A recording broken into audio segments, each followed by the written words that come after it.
One of the distinct features of this operation has been that Israel has targeted a number of high-rise buildings in Gaza. The Israeli military is using tanks and artillery fire, unmanned drones, and other sophisticated weapons. The Palestinian militants are firing mainly unguided rockets into Israel.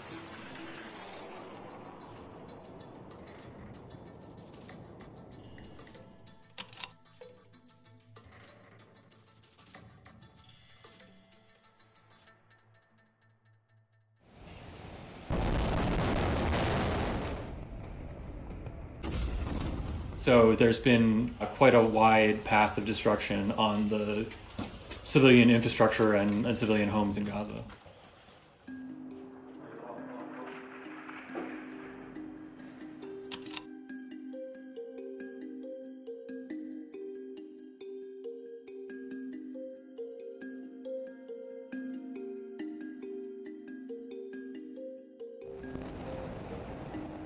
Two specific towers that housed a number of media organizations, including one that housed both the Associated Press and Al Jazeera.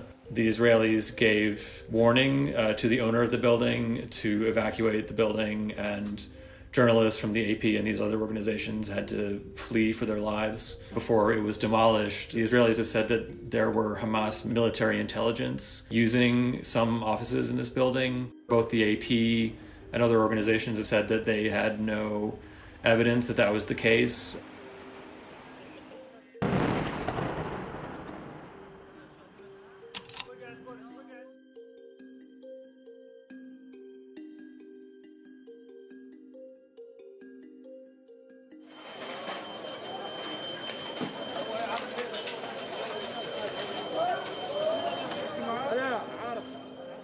Gaza is territorially the size of Washington, D.C., but with a population about 3 times the size of D.C.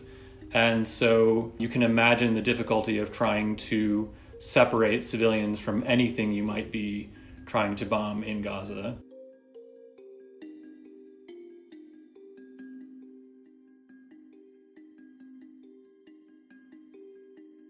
The Israeli military says that what it's been targeting is a system of tunnels used by Palestinian militants that is underneath the neighborhoods of the Gaza Strip, as well as rocket construction facilities and militant leaders that it says are responsible for these rocket attacks from Gaza into Israel. What we've found in our reporting is that a lot of civilians have died in these attacks.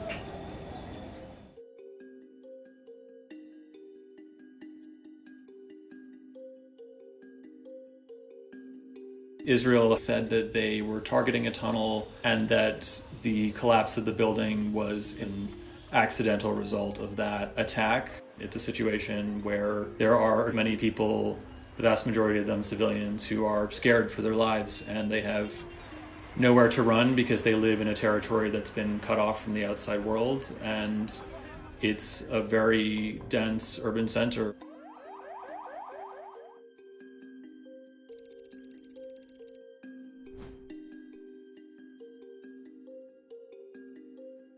They are reaching further into Israeli territory, attacking Tel Aviv and Jerusalem. The Israelis will tell you that they are constantly hearing sirens that force them to run to their bomb shelters. Palestinian militants, they are using deadly weapons. There's no doubt about that. But they are at a disadvantage when it comes to fighting Israel, which is simply a much more powerful military. Israel has a missile defense system called the Iron Dome, which has intercepted, they say, about 90% of rockets that have reached Israeli territory.